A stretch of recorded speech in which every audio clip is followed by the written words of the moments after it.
friends! Today I wanted to try something new. I've seen a trend on Instagram of people doing inverted makeup, using shades of blue cosplay face paint to do their makeup, then using an inverted filter to make the makeup look like their skin tone. I am no makeup artist. All I use is eyeliner and sometimes eyeshadow, but I do have access to a digital art program with the ability to invert colors, and I wanted a challenge this week. My plan is to create an illustration from beginning to end, and then at the end, invert the colors with the goal of making the inverted end product look normal. Essentially, I'll be testing my knowledge of complementary colors and the color wheel and drawing in negative. This will be fun. The entire process is being drawn in negative colors, starting with the sketch. Where normally I work with a black sketching brush on the default white background, I did the opposite here.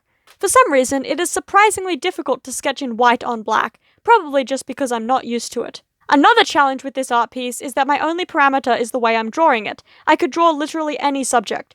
I had a few false starts when trying to decide what to draw. My plan from the beginning was to draw a woman with some element of glowing in her design. I always find that negative images look like they're glowing, probably because the shadows appear white. Therefore, I wanted my final image to involve that same vibe. I decided to draw some kind of mushroom-themed queen. She has a crown of mushrooms on her head, and is holding a staff topped with the cap of the mushroom, with shelf fungus and a few more mushrooms sprouting from the wood. I also gave her a gown under a pair of stays, with long draping sleeves, and a pattern of ferns and mushrooms embroidered in the skirt. The line art was also difficult because I'm not used to using white lines. Like on my last drawing, I used variable line weight to make the outlines more dynamic, but it was harder to tell if the result worked. It is also harder to tell if the proportions look off, because everything about the drawing already seems a bit off because of the unusual colors. I could have made things a bit easier for myself by not making a super detailed image, but of course I didn't do that. Instead, I spent probably around half an hour just drawing leaves on the dress embroidery. During the line art, I had my first taste of using negative colors. I wanted the line art of the embroidery to be colored, with green ferns and light brown mushrooms on the skirt. Therefore, I had to use the colors opposite to those on the color wheel. The mushroom line art is a dark, desaturated blue, which will hopefully turn into a light brown in the end, and the ferns are outlined in pink, which will eventually be green. With the line art done, I started working on making mushrooms glow. To make these mushrooms pale green, I had to draw them in a very dark magenta, with the outlines being slightly lighter than the colors. I then layered an even darker pink with an airbrush, making it a darkening layer, since that will make it look light when inverted. The glowing shadow looks rather spooky. I then moved on to coloring the embroidery I drew, and realized what I'd gotten myself into. I put a lot of time-consuming detail into the line art of these ferns, and now I was faced with the fact that I'd have to color each one of those leaves. I tried to take a shortcut by using the fill tool, but that only works within closed outlines, and due to the folds of the dress drawn in a different line art layer, most of the leaves are not closed outlines. I did save some time by filling the leaves I could, then spent a while painting the rest of the color. If this looks the way I hope it will, the end result will be worth the monotony. When I'd finished coloring the fern pattern, the mushrooms on the skirt were much easier. From there I colored the belt light blue to turn brown in the end, then started on the stays. My goal for the color scheme is to give this queen a dark green dress and a lighter green pair of stays that more closely match the pale green mushrooms on her crown and staff. I kept using the eyedropper tool to sample colors I'd already used, then slightly adjusting them, making it easier to make sure all the colors will be similar when inverted. When I started the coloring, I was really unsure of what I was doing, but by this stage I was figuring out what I was doing and the process got easier. Now that I knew what colors would turn green, I would be able to figure out what colors would turn into other colors I needed. I gave this character jewelry that matched the glowing mushrooms, appearing very dark pink for the moment. The silver chains around the neck and ears were some of the easiest to color, since grey will stay grey, just flipping whether it will be light or dark. Finally, I decided to make the pendant around her neck pink, drawing it in green. It's a little nod to the complementary colors I'm using. With the clothing colored, I'm back into the colors that are a bit harder to manage. If I get the inverted colors of the clothing wrong, it doesn't really matter that much, as I can pretend that those were the colors I was always intending to use. However, if I get the colors of the skin or hair wrong, it's a lot more obvious I made a mistake. I want this character to have dark brown hair, so I drew it in a light, desaturated blue. I then highlighted the hair with a darker blue, and shaded it with a lighter shade. When it came to coloring the skin, I was both the most confident and the most unsure. I've seen a lot of videos of people doing inverted makeup, so I think I know the colors I'll need to make this look like skin when inverted. But the skin is also the least forgiving when it comes to getting the tone wrong, and I was scared I'd make it too yellow or too pink to look natural. Since I wanted this character to have pale, pink-toned skin, I used a more cyan-leaning dark blue, with even greener tones on her cheeks and the tips of her pointed ears, where her skin would appear redder. Her skin was also the first part of this character where I tried shading. I used a cooler, light shade of blue for the shading, shadowing the side of her face away from the glowing staff and the space under her neck and around her shoulders. I also shaded her one visible hand. I ended up going back to the skin shading a few times, continuing to work at it, and never sure I was doing it right. With the shading of the skin done, it came time to shade the rest of the character. Normally I make a layer in whatever color I want to use to shade, and make it a multiply layer so that it darkens everything below it, before painting in all the shadows and blending them to make them smooth.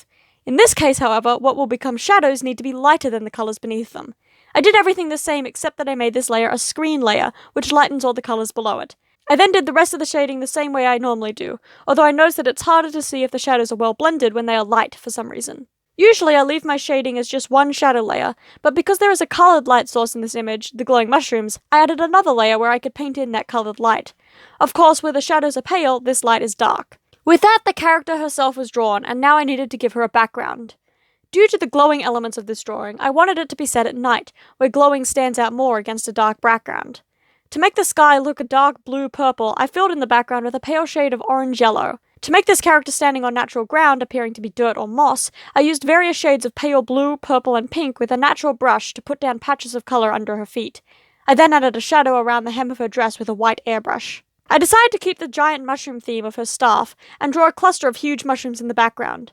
I drew the mushrooms in a pale, desaturated blue to get them to appear dark brown in a night forest. While drawing, I wasn't sure if this was a fantasy world where mushrooms are giant, or a fantasy world where there are tiny people among regular-sized mushrooms.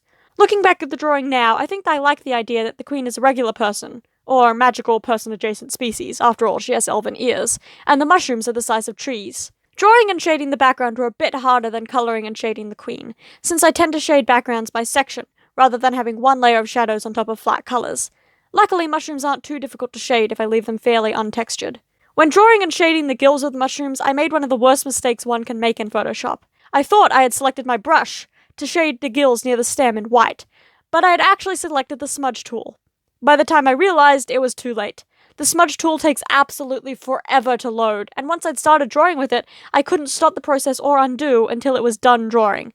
It took more than 5 minutes to finish smudging up the gills before the process stopped and I could undo the mistake, and those 5 minutes felt even longer as I just watched the brush move, powerless to do anything else until it was done. I use the smudge tool to blend my shadows with a brush type that doesn't take forever to load, but most of the time it isn't worth the time it takes to work. This woman is the queen of the mushrooms, perhaps of a people group who live in the mushroom forest. She probably has some magic, the power to grow those mushrooms. Under the visible part of the mushrooms, there is a huge network of mycelium that stretches, sometimes for miles, connecting all those mushroom bodies to one entity. Therefore, I think the queen would have a similar power, a power of communication with her people, telepathy, and reading the emotions of the people she rules. I finished the background by adding some black stars in the yellow sky, and adding some final white shading to the bottom left corner and some dark purple light around the upper right corner where the glowing staff sits. And then came the climactic moment, the moment this entire drawing has been building up to. It was time to invert the colors. And here is what the piece looks like with the colors inverted. And oh my gosh, it came out so much better than I thought it would. I am so happy with what I was able to achieve. The hair was a lighter shade of brown than I had intended, as was the belt and the wood of the staff, but it still looked totally fine. The dress wasn't as dark either, but I think it looks better than the shade of green I would have used. There was one tiny element I did change after the color inversion.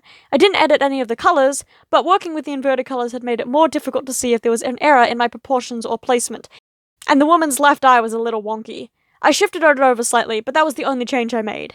I was genuinely shocked with the results of this challenge. I understand colors so much better than I thought I would. This is a lot of fun to do as well. I had to think a lot more about my color choices, and I had to trust the process without being able to see if what I was doing would work until the end. Here is a side-by-side comparison of the image I drew and the image it became. I hope you enjoyed this video. It's always fun to try something new and different. Until next time, bye!